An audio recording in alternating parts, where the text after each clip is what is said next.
एक बार की बात है, एक नगर में एक गरीब ब्राह्मण अपनी पत्नी के साथ रहता था। वह भिक्षा मांगकर अपना जीवन यापन करता था और भगवान की पूजा में लगा रहता था।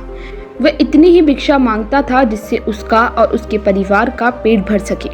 उस नगर का राजा बहुत धनवान और ब्राह्मणों का आदर करने वाला था। राजा अपने महल में किसी भी ब्राह्मण को खाली हाथ नहीं जाने देता था और मुंह मांगा दान लेकर आशीर्वाद देकर चले जाते। एक दिन ब्राह्मण की पत्नी ने ब्राह्मण से कहा कि दूर दूर से ब्राह्मण राजा से मनचाहा धन लेने जाते हैं और तुम यहाँ रहकर भी एक भी दिन राजा के पास नहीं गए। जन भर गरीबी कब तक झेलूंगी।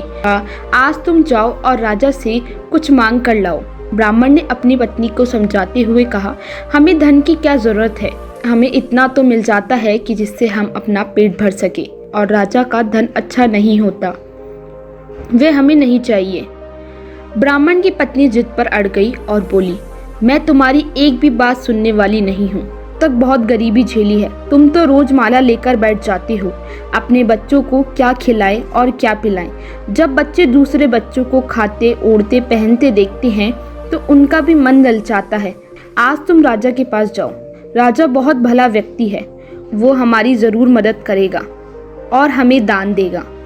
मजबूर होकर ब्राह्मण राजा के महल में चला गया, पर राजा उस समय महल में नहीं था।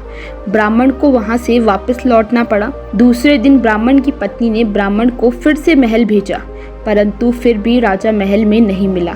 तीसरे दिन फिर उसकी पत्नी ने महल में भेजा और इस बार राजा महल में मिल गया और उसने ब्राह्मण का स्वागत किया और उसे आसन पर बैठाया और दोनों दिन ना मिलने की क्षमा मांगी।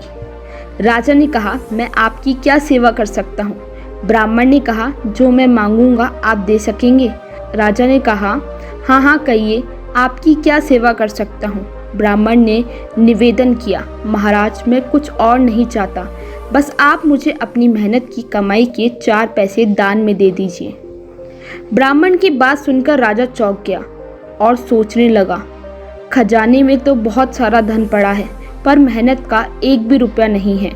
राजा ने ब्राह्मण से कहा, आप मुझे 2 दिन का समय दीजिए, मैं कल आपको आपका मुंह मांगा दान दे दूंगा।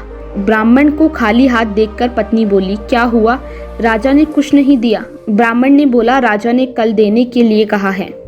ब्राह्मण की पत्नी सोचने लगी, शायद इन्होंने बहुत सारा धन मांग लिया होगा और राजा को इसकी व्यवस्था करने में समय लग रहा होगा, इसलिए कल बुलाया है। दूसरी ओर राजा ने अपने शाही वस्त्र बदलकर फटे पुराने वस्त्र पहन लिए और मजदूर जैसा भेष बना लिया। जब राजा की पत्नी ने देखा, कारण पूछा, तो राजा ने सब बता दिया। रानी बोली, मैं भी आपके साथ चलूंगी। राजा के हाँ कहने पर रानी पुरानी साड़ी पहनकर आई। इस प्रकार राजा रानी मजदूर की तलाश में शहर निकल गए। लोहार के मोहल्ले में जाकर राजा ने आवाज लगाई, किसी को मजदूरी चाहिए? आखिर एक लोहार ने उन्हें बुला लिया। पहिए पर हाल चढ़ाने की तैयारी कर रहा था। उसने राजा से कहा, देखो, पहले तुम्हें भट्टी की लकड़ी डालकर भट्टी में धोखना पड़ेगा। जब आग लग जाए तो लोहे को गर्म करके उसके बाद लोहे को पीटना होगा। फिर रानी की ओर देखकर कहा, तुम्हें कुएं से पानी निकालकर हौद भरनी पड़ेगी और कोयले वाले घर से कोयला लाकर भट्टी में डालना होगा। तुम दोनों को दिन भर के 2-2 आने मिलेंगे। अगर तुम्हें काम पसंद आए तो हाँ बोलो, नहीं तो अपना रास्ता नापो। राजा रानी लोहार के बताए काम को करने लगे। राजा भट्टी धोखने लगा, पर अपना काम ठीक से नहीं कर पा रहा था। लोहार नाराज होकर राजा को ठीक से काम करने के लिए कहता है। राजा जैसे तैसे अपना काम करने लगा। रानी भी कुएं से पानी भरकर लाने लगी। रानी के हाथ में छाले पड़ गए। किसी तरह बड़ी कठिनाई से उसने पानी का हौद भरा। उसके बाद रानी कोयला लाकर भट्टी में डालने लगी। कोयला भरने से रानी के गोरे हाथ और कपड़े काले पड़ गए। भट्टी में आग लगने से भट्टी में से कोयला निकालकर और एक हथौड़ा अपने हाथ में लेकर और एक राजा के हाथ में देकर, देखो बारी बारी से हथौड़ा इस पर पटकाना। राजा जोर जोर से हथौड़ा पटकने लगा, लेकिन उसका निशाना ठीक नहीं बैठ पा रहा था। कभी हथौड़ा हाल पर गिरता तो कभी पहिए पर।